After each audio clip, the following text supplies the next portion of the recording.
Ahora vamos a hablar un poquito de lo que se llama trauma. Nosotros en medicina le llamamos trauma múltiple mayor, pero vamos a hablar de los traumatismos. Ya sabemos lo que puede haber simplemente recordando dónde es el traumatismo. Por ejemplo, tenemos el traumatismo craneal o cráneoencefálico.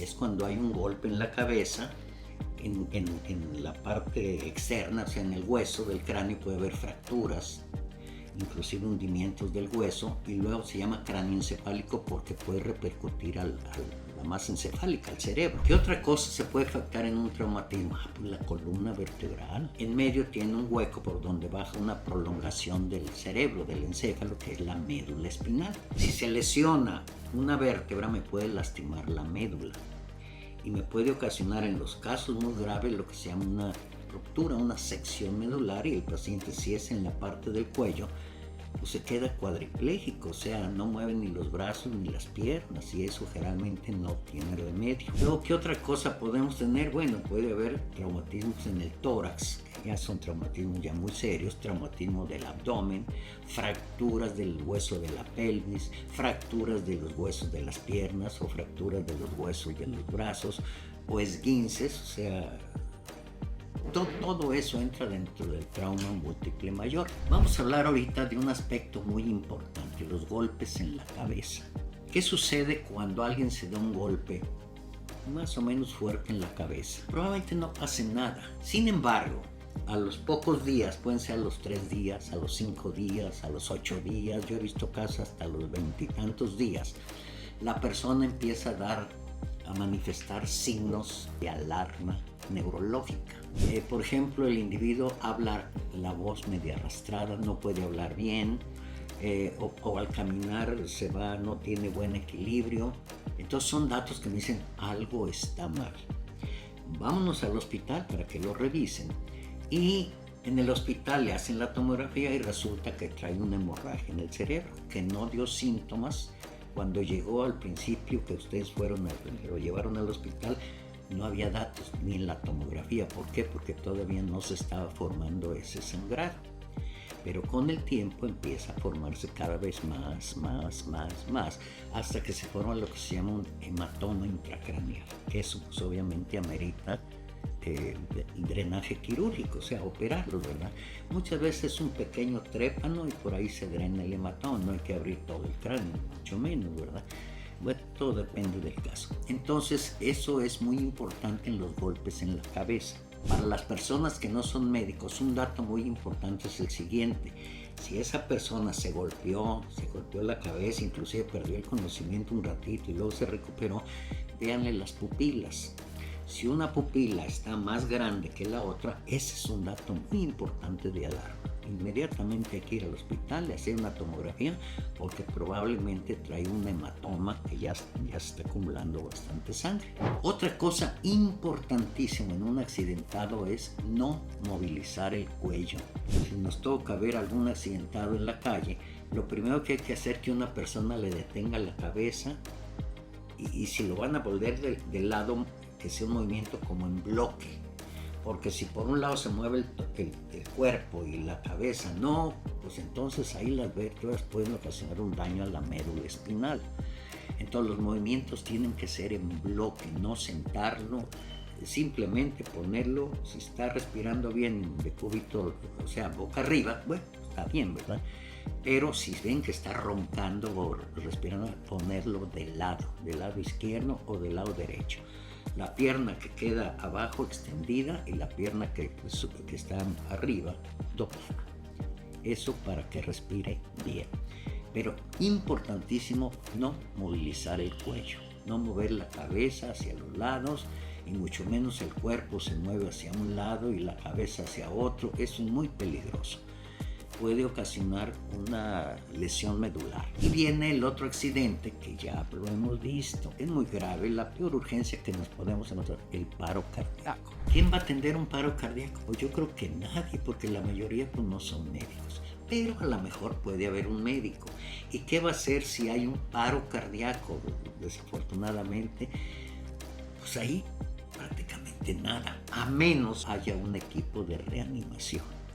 Y ese equipo de reanimación debe estar en un maletín Es una bolsa para ayudar a respirar, una cánula para detener la lengua y medicamentos debe haber. Por si hay un médico, pues puede utilizar medicamentos. Es un tema muy difícil, para mí es muy difícil. Yo no estoy muy convencido de las maniobras de reanimación por lo siguiente.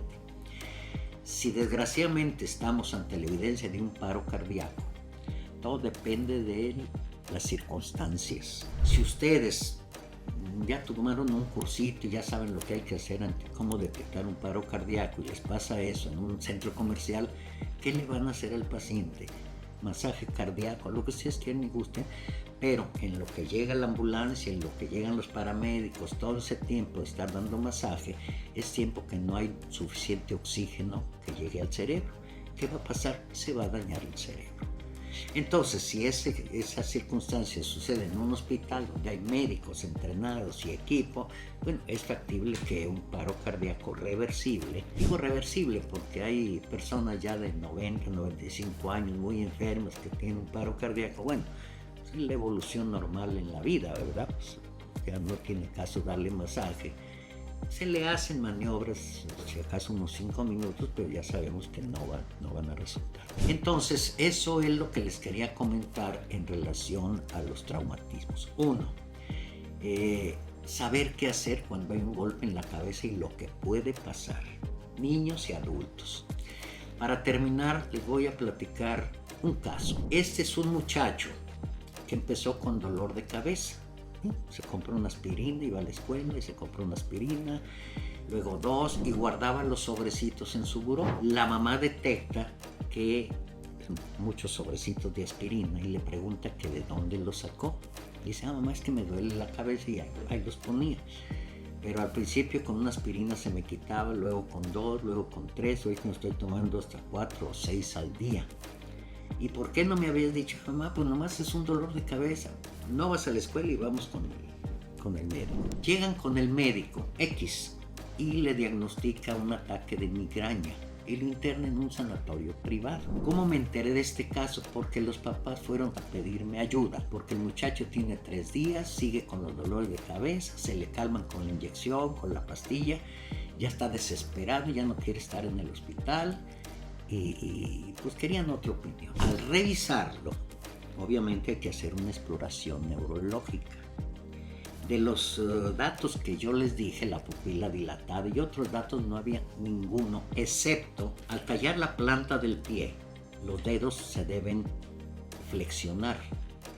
Si se extienden los dedos gordos de los pies es un dato de alarma muy importante.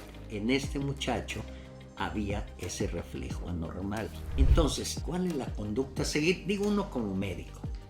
Bueno, un dolor de cabeza que se quita con una aspirina, luego con 2, luego con 3, luego con 4, pues 2 y 2 son 4. Algo está creciendo en el cerebro.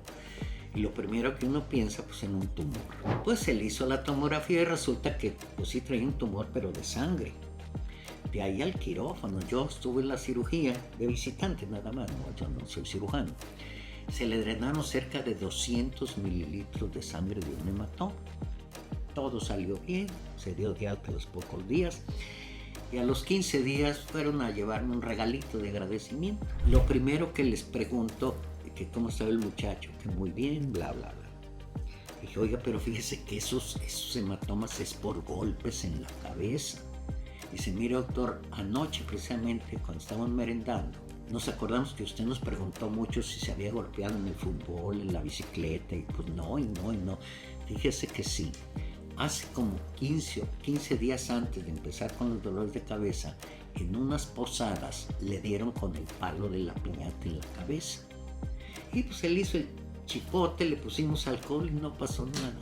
Y como a los 15 días empezó con los dolores de cabeza. Es lo que les decía, es la evolución de un hematoma. Por eso, cuando ustedes vayan con nosotros, con los médicos, pues el médico debe hacer una revisión muy completa de cada paciente, ¿verdad? Yo como les digo a mis alumnos, así te llegue un paciente con gripa, hazle una revisión completa. Como en ese caso, el muchacho, dolor de cabeza, un muchacho de 14 años, sano, deportista, estudiante, pues ¿qué puede tener? Pues migraña. No, así no son las cosas. Ahí faltó la exploración neurológica, que es obligatoria, porque es algo relacionado con el cerebro. Estaba yo pensando, por ejemplo, tengo un familiar que es ginecólogo. A lo mejor, si quieren, lo puedo invitar y él puede dar la plática. No así quisiera que me dijeran que les gustaría que platicaran, ¿verdad? Yo pensaba también hablar de lo que es la hipertensión arterial y el colesterol y esas cosas. Se puede hablar de la nutrición, las famosas dietas, cuál es una nutrición adecuada. En fin, hay muchos temitas que se pueden hablar, pues sí me gustaría que ustedes me lo dijeran, ¿verdad? Para yo organizar. Entonces no me queda más que agradecerles, espero que haya sido más o menos entendible esto que hablamos. Espero que sea de utilidad, por supuesto, y por aquí nos vemos dentro de 15 días. Muchas gracias.